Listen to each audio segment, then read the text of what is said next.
ഇത് നമ്മുടെ കേസെടുത്താൽ ഇത് ഒരുപാട് കൊല്ലായി നമ്മൾ നിലമ്പൂർ വരുന്ന സമയത്തൊക്കെ തന്നെ ഇതേ അവസ്ഥയില്ല. ഒരു കല്ലുപോലും ഇതിൽ വെച്ചിട്ടില്ല. സത്യത്തിൽ ഇത് ഉമ്മൻചാണ്ടി സർക്കാരിന്റെ അവസാന കാലത്ത് ഇതേപോലെ അത്യം തോന്നുന്നു അല്ലേ? അതിനുശേഷം ഒരു നിർമ്മാണ പ്രവർത്തനം നടന്നിട്ടില്ല. എന്താ? തീർച്ചയായിട്ടും. അതായത് നമ്മുടെ ആര്യാടൻ മിനിസ്റ്റർ ആയിരിക്കുന്ന സമയത്താണ് UDF ഭരണകാലത്ത് കൊണ്ടുവന്ന അതേ സ്റ്റേജിലാണ് ഇപ്പോഴും ഈ ബിൽഡിംഗ്. അത് നമ്മുടെ മലപ്പുറം ജില്ലയോടുള്ള ഒരു അവഗണനയായിട്ട് പോലും എനിക്ക് തോന്നിയിട്ടുണ്ട്. മലപ്പുറത്തെ ബസ് ടെർമിനൽ KSRTC പൊളിച്ചിട്ടിട്ട് ഇന്നലെയാണ് തോന്നുന്നു അതിന്റെ വർക്കിനെ കുറിച്ച് എന്തോ ആലോചിക്കുന്നുണ്ടോ എന്ന് അറിയാൻ കഴിഞ്ഞത്. ഇപ്പോൾ ചന്തക്കുന്ന് സ്റ്റാൻഡ് നമ്മുടെ നിലമ്പൂർ മുനിസിപ്പാലിറ്റി പുതിയ ഭരണസമിതി വന്നതിന് ശേഷം പൊളിച്ചിട്ടതാണ്. അവിടെ ഒരു മനുഷ്യനെ പൂർത്തീകരിക്കാൻ കഴിഞ്ഞിട്ടില്ല. ഇത് 100ഓളം കോടി അതിൽ ചെലവഴിച്ച് വെച്ചിട്ട് ഇതിന്റെ വർക്ക് പിന്നീട് പൂർത്തീകരിക്കാൻ LDF ഭരണസമിതി അവർ ശ്രമിച്ചിട്ടില്ല എന്നാണ് സത്യം.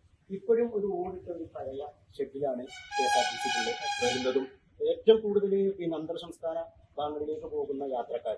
എനിക്കറിയാം പല ആളുകളും രാത്രി കാലങ്ങളിൽ വന്നിട്ട് കൊത്തിക്ക് കടി കൊണ്ടിട്ട് അവിടെ ഇരിക്കുകയാണ്. പല സമയത്തും ബസ്സുകൾ സമയം വൈകുമ്പോഴൊക്കെ നമ്മളെ ഊട്ടി, മൈസൂർ, ബാംഗ്ലൂർ, അതേപോലെ തിരുവനന്തപുരം, കൊച്ചി ഇവിടേക്ക് പോകുന്ന ആളുകൾക്കും ഒരു ആശ്രയമായ ഒരു കേന്ദ്രമായിട്ട് പോലും ഇന്നും ആ പിന്നെ ഓടിട്ട ബിൽഡിംഗ് അല്ലാതെ ഇതിലേക്ക് ഒരു കല്ല് പോലും എടുത്തു വെക്കാൻ ഈ പുതിയ ഒരുപാട് പീഡിയ റൂമുകളാണ്.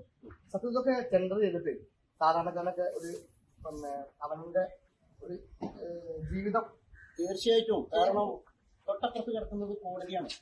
ഈ കോടതിയിലുള്ള മുഴുവൻ വക്കീലന്മാരും അവർക്കൊക്കെ ഓരോ റൂമുകൾ കൊടുക്കുകയാണെങ്കിൽ സംസ്ഥാന സർക്കാരിന് എത്രയോ വരുമാനം കിട്ടുന്നത്. പാവപ്പെട്ട ആളുകളുടെ നികുതിപ്പണം കൊണ്ട് നിർമ്മിച്ച ഇതിന്റെ കാട് മൂടി ഇന്ന് സാമൂഹ്യ വിരുദ്ധന്റെ താവളമായി മാറിക്കൊണ്ടിരിക്കുന്നത്. കാരണം ഇതിന്റെ ഷട്ടറുകളൊക്കെ പിന്നെ നശിച്ചുകൊണ്ടിരിക്കുകയാണ്. ഒരുപാട് കാര്യങ്ങൾ ഇവർക്ക് ചെയ്യാവുന്നത്. UDF പോയതിനു ശേഷം LDF 9 കൊല്ലായി. ഈ 9 കൊല്ലത്തിൽ എന്തെങ്കിലും പൈസ വകയിട്ടില്ല? ഇല്ല.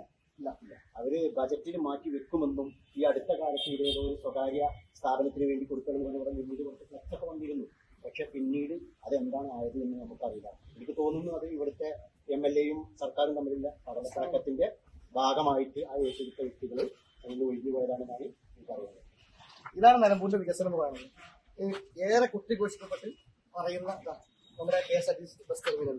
ഈ ടെർമിനലിന്റെ വിഷയമാണ് പറഞ്ഞത്. കാരണം കോടിക്കണക്കിന് രൂപ പിന്നെ ഫണ്ട് വെച്ചുണ്ടാക്കിയിട്ട് അതിനുശേഷം UDF ശേഷം വന്ന LDF 9 കൊല്ലായി ഒരു പൈസ പോലും വെച്ചിട്ടുള്ളതാണ്. ഇതേപോലെ കാട് മൂടി കിടക്കുകയാണ്. ആർക്കും ഒരു പിന്നെന്താ പറയാ ഉപകാരവും ഇല്ലാത്ത രൂപത്തിലേക്ക് കിടക്കുകയാണ്.